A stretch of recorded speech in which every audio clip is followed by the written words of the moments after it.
Hello and welcome back, everyone, to the mid-season major of the Eternal Tournament Series. I am, of course, Bairdrus, and once again joined by my wonderful co-caster, Truedawn. Hello, everybody. And we are about to jump into another spicy match for y'all. We have some great decks here at the Invitational. It's going to be Sir Rhino on Feln Aggro versus Rewind, who is on Feln Scar Control.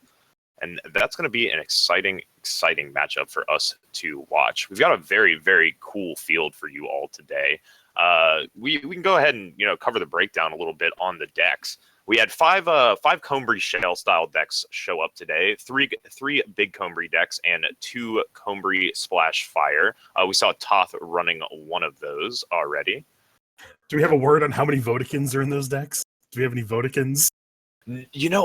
I think at least one of the decks may be playing Vodakin, but I cannot confirm it off the top of my head. We'll have to look as we move into more of our Combri players later on.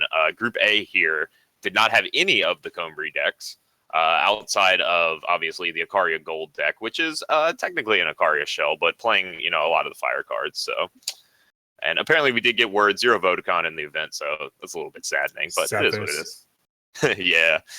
We could see the Angry Chicken mirror, though, as we move into day 2, as SMJ and Angry Chicken sleeved up a very, very, very similar 75-card list. SMJ obviously got through the LCQ qualification bracket playing Angry Chicken's 75 and was able to sweep through it. So Angry Chicken's deck has been performing very well. We'll see if Big Combri has the same results today. Yep, we have of course, the Team Voprex deck that we just saw in the hands of Illy K earlier. 3 players are on that with the 3 main deck Cloud of Ash and the 4 Great Parliament. It's just take on Praxis Token, goes a little bit bigger, has a little bit more interaction from the Joseph's cards in Vanquish and Desert Marshal. You stand together. So they're trying to go a little bit bigger than Praxis Tokens normally does while still maintaining a lot of the core elements of the deck. Yeah, it is very interesting. We also have 2 Burn Queen decks that got sleeved up as well. Sarius, of course, on one of those. For anybody here who was present for the Season 3 Invitational, you will recognize, of course, Visarius, who was against Angry Chicken in the finals. Visarius now has Deathstrike in the deck, which is a little note we have added here. So he will be able to chunk down those 3/16 Seraphs that previously held him at bay for the entirety of a game. So not going to have as many problems taking care of those units this time around. We'll see if he is properly equipped to take down the Combri decks as well as the rest of the field. Yeah. And then we have some of our lone wolves. We have 6 players on unique decks. We have Elysian Midrange in the hands of Locopojo, Ricano Maulers in the hands of Paradox, Praxis Scar Stash, Feln Scar Midrange. Yeah, Feln Scar Midrange out of Rewind. TJP Midrange out of Love Up, who also brought that deck for the Season 3 Invitational. And we have Feln Aggro out of Sir Rhino, which is, as I said, the match we are about to jump into. So should be a very exciting match all around. For those of you who aren't familiar, Sir Rhino is one of the most famous, if not the most famous, Feln Control player. So he is, in fact, not playing Feln Control today, but he couldn't keep himself from sleeving up the Primal Shadow Sigils. So he's going to be running a very interesting Feln aggro build that I'm really excited to see as we get ready to move into match 1. Yeah, this deck is very tempo-oriented. It has a lot of very cheap threats. You see, like, the deck curves out, like, at 3. Like, the top end of the curve is Midnight Gale. So all of his threats cost 1, 2, or 3 mana. He has a lot of cheap interaction in the form of like Suffocate and Rapid Shot and Backlash to just keep all of his cards are built to trade positively on mana for his opponent's cards and just tempo them out of the game. Yeah, and we'll see if he can enact that gameplay. I mean, it's a very cool deck. There's a lot of sweet inclusions there, including the sideboard that I am very excited to see, which has a Spell Swipe. And in the process of Sir Rhino, pre-sideboarding for the matchup, I can actually confirm ahead of time that we will, in fact, see Spell Swipe coming in after game 1. So a card I'm very excited to see. On the other side of the table, we have Rewind playing more of a standard Feln Scar mid-range list. Does have some cool inclusions. Some Thunderstrike Dragons making the list after the buff to Thunderstrike Dragon last month. 4 champion of Cunnings, very unsurprising. He does have 2 Rain of Frogs in the main, which is something that I've noticed a lot of Felnscar mid-range and Felnscar control players have been picking up recently, Truedawn. Yeah, it's pretty interesting. It's a very slow card, but we're kind of in a very slow format, so I understand it. There are decks like Big Combre that are heavily reliant on Mystic Ascendant. There are decks like the Praxis Tokens deck that is very reliant on Xeon Obelisk. So there's a bunch of decks that are pretty slow and rely on certain cards. But in this particular matchup, I don't think it's going to be a very useful card. But we'll see if as we move here into game 1. Yeah, we will indeed. Sir Rhino taking a quick mulligan there, picks up 2 power, and looks like he's going to have a decently solid little hand here. I'm sure he was hoping for a little more early interaction, certainly an early turn 1 like a Blood Beetle, but he does have an Argenport Instigator and a Cabal Countess to follow up with, so he will be able to pressure out Rewind, although Rewind at least has a Feln Stranger to drop in and soak a little bit of damage. And this is one of the spots where Serrano's deck can be very powerful. If Rewind doesn't have an answer to this Argenport Instigator, Serrano just gets to equip Beastcaller's Amulet and attack. And even if Rewind was to chump with a 2/2, it would still trigger off the Argenport ability. Now that they have the 2/5, he's not going to be able to play Beastcaller's Amulet, but he can still suffocate the Bloodcaster, attack in. He gets damage in. He just wants to get the 5/5. Yeah, absolutely. Rhino with an interesting consideration here. He's deciding whether or not he wants to drop the depleted Cobalt Monument or the undepleted Primal Sigil. And while this doesn't look like it is a big decision, it does kind of determine how this turn and the next turn play out. I have to say I'm kind of in favor of the Primal Sigil here. That way you can suffocate down the Bloodcaster and swing in with the Argenport Instigator, knowing that you're holding up backlash power and you'll be insulated. And yeah. It looks like that is the consideration out of Rhino here. I definitely like this play, considering all the options. You know, Rewind going to have a ton of removal in the Felnscar mid-range deck, so want to make sure that you don't lose any of these early game units. Yeah, I'm definitely inclined to leave up Backlash as often as I possibly can. Rhino only has 2 threats, and he really needs those to live, so he needs to be able to leverage the cards in his hand that help them live. Backlash is one of them. So you don't really want to take that down and then have your guy get torched, and then you have this Backlash doesn't do anything. It could just like go downhill really fast. Yeah, absolutely. We did see Rewind on his turn picking up an Echo card, so we do know based on the deck list that is going to be Thunderstrike Dragon, so holding some very powerful threats in his hand. We see Rhino here being very conservative. He could have just tapped out for Beastcaller's Amulet and jammed there, but instead he's just going to leave up Backlash, end of turn, Cabal Countess if nothing happens, and get to a point where he can both leave up Backlash and play Amulet in the same turn. Yeah, absolutely. And Rewind still, just taking it slow, doesn't seem to have a lot to play, although definitely a removal hanging out in his hand now. We're going to see where this gets targeted at. And, what removal it is indeed. We're going to see if this is going to be a Death Strike or an Annihilate coming down here.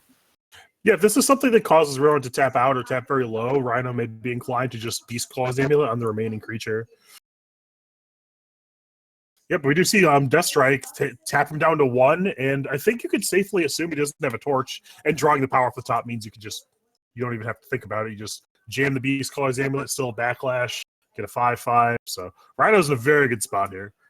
Yeah, he really is. That was a super solid pickup for him. We should see Rewind misses power here, though, so no Thunderstrike Dragon coming down to contest the board. I have to imagine we'll see a Cabal Countess get activated here, possibly, and jam in with the board.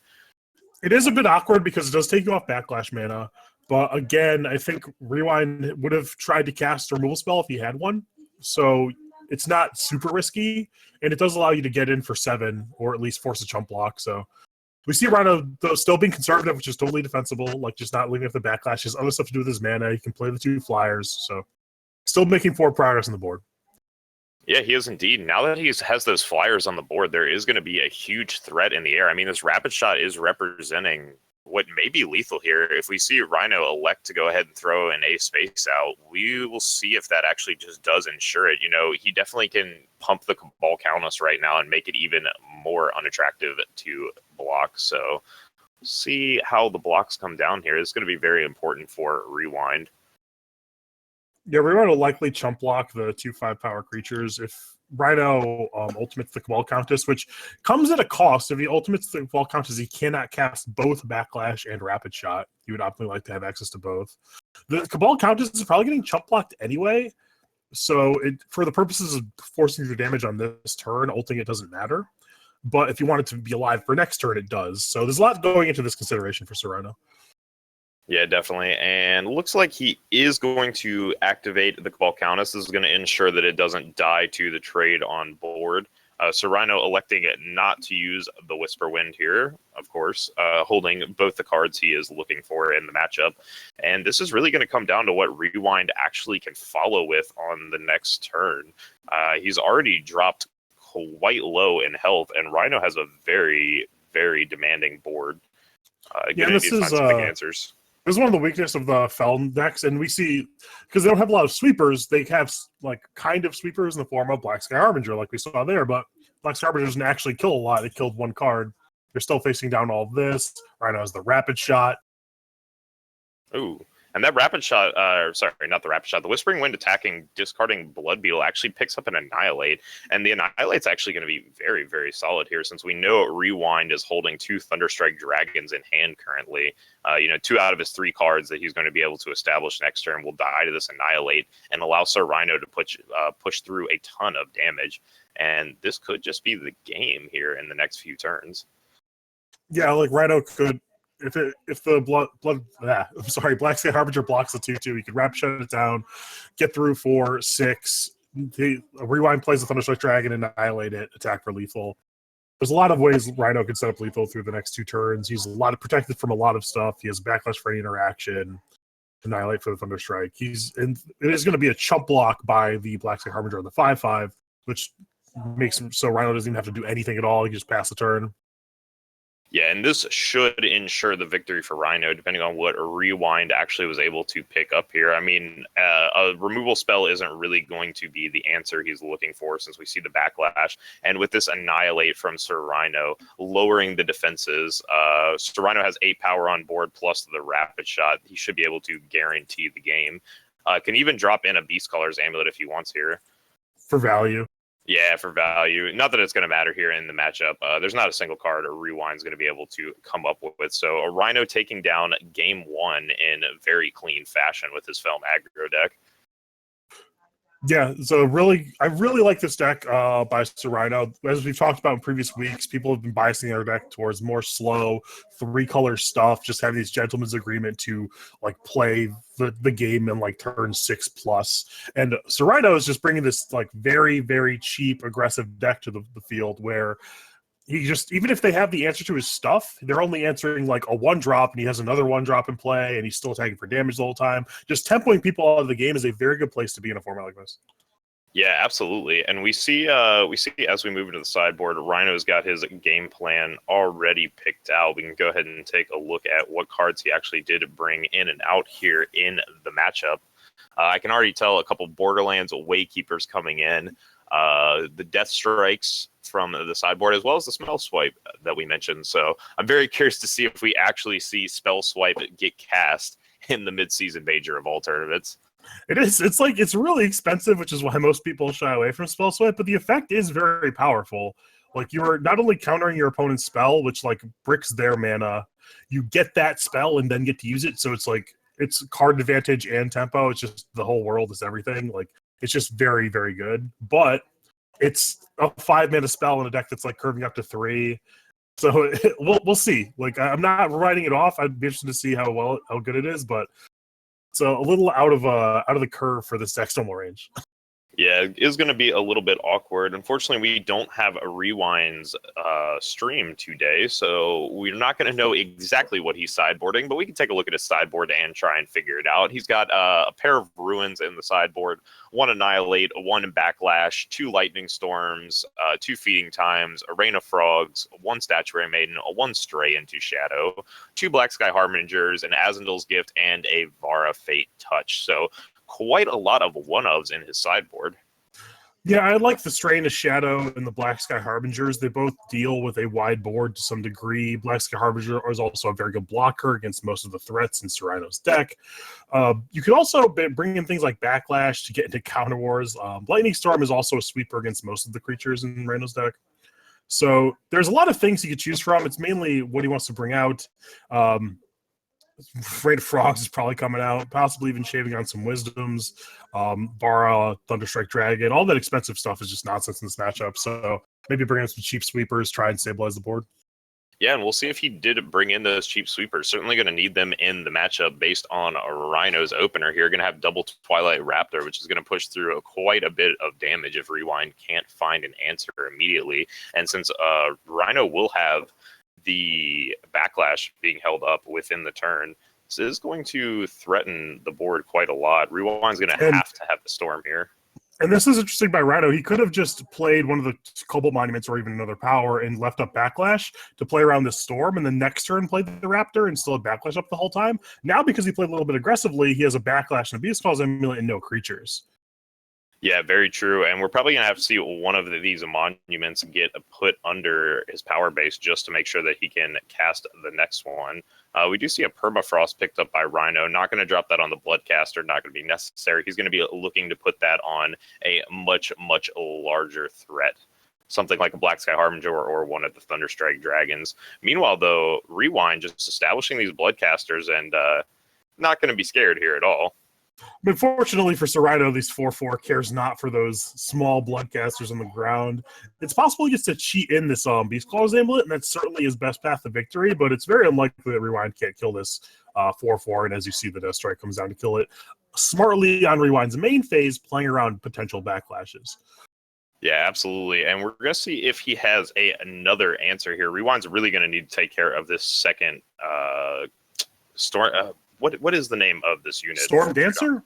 Yes, Storm Dancer. Thank you. I knew it was a Storm, but Stormcaller is a completely different unit, one that I did not expect to see, and we aren't going to see today. So we'll see if Rewind can muster up some sort of answer to this Storm Dancer, as it is going to cause him quite a headache if he can't. Champion of Cunning, definitely a solid answer to it right away. Yeah, this is actually very awkward for Rhino. He could equip the Beast Claws Amulet, attack in, force the trade with Champion of Cunning, which buys him time, but again, he's on no creatures. He could pass and do nothing. It's also not great. Permafrost only breaks the Aegis. This is just it's a very awkward spot for Rhino. I'm not sure what I would do in this spot. And this is too many backlashes. Yeah, unfortunately, Rewind hitting 5 Primal Influence very quickly makes this champion quite a headache for Sir Rhino to deal with here.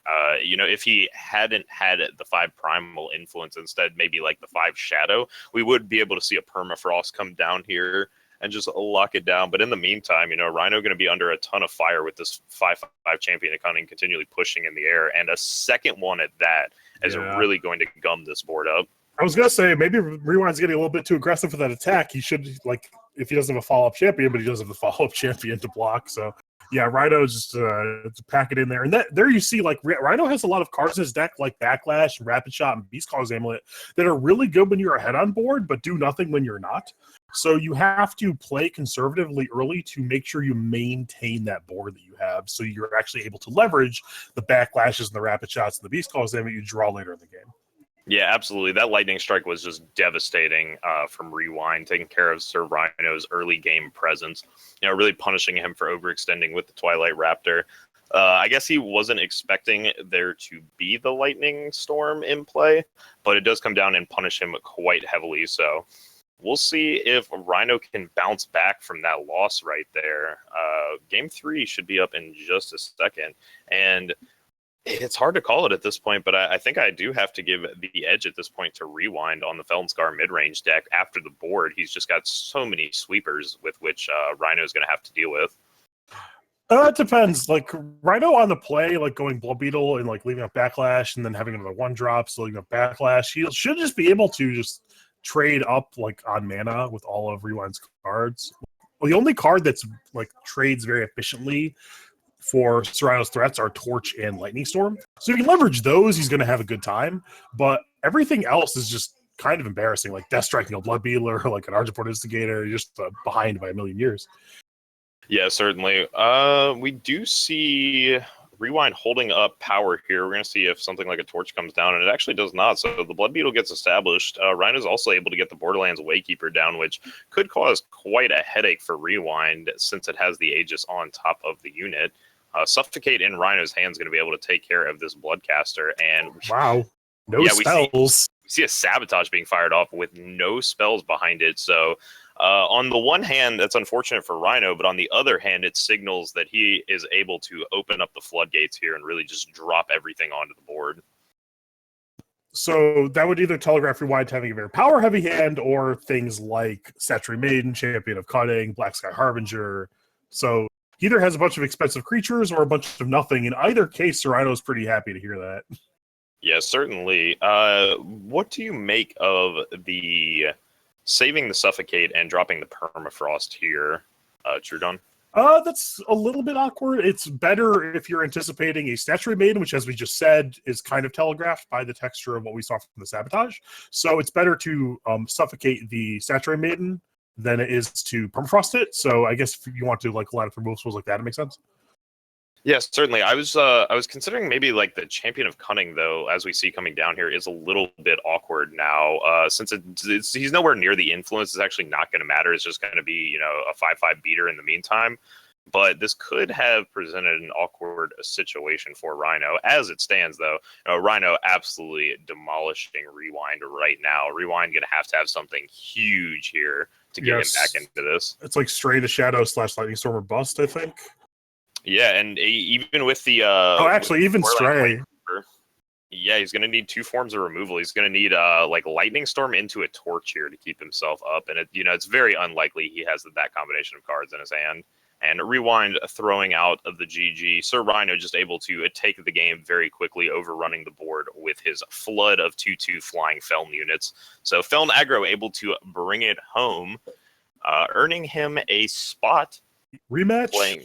Yeah, rematch from round 1. Since we didn't stream round 1, obviously the players or the viewers rather, are not aware, but this is actually a rematch from earlier today. Sir Rhino was on the Feln aggro deck playing off against Ilya K, and we're going to see a rematch of that. So that's going to be exciting. Unfortunately, a Rewind going down there. Yeah, good showing by Rewind. It's a cool deck. We've seen a lot of Feln Scar showing up. It takes a lot of work to tune that in the good spot for a tournament.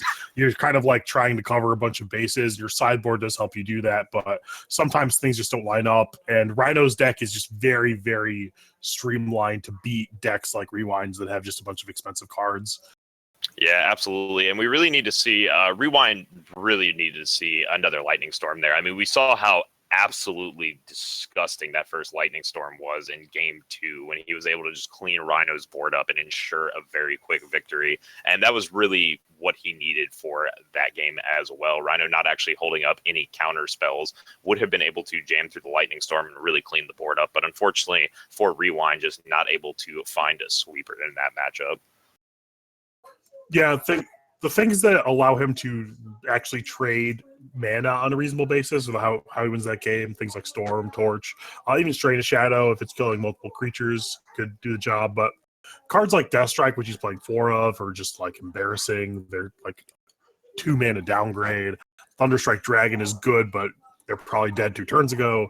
So I really like how Rhino chose to attack this tournament.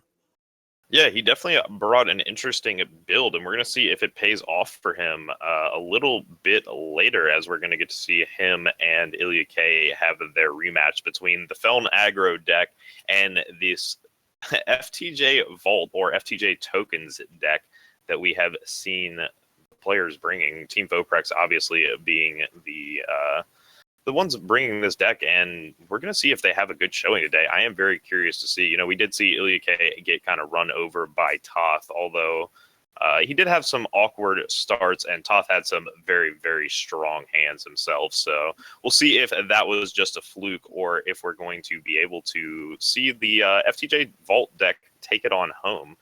Certainly going to be an interesting matchup that I don't think any of our players or viewers are going to be familiar with. Yeah, it's definitely. I'm looking forward to see how the matchup plays out.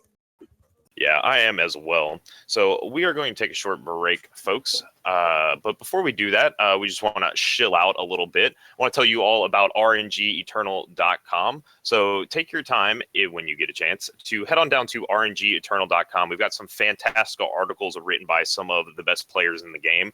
We got Loco Pojo's Scion School, which is helping focus on beginners all things from, keyword usage to deck composition and various other things such as that. Loco Pojo, obviously one of the players in the midseason major today. We're going to be seeing him a little later on today, so check him on out.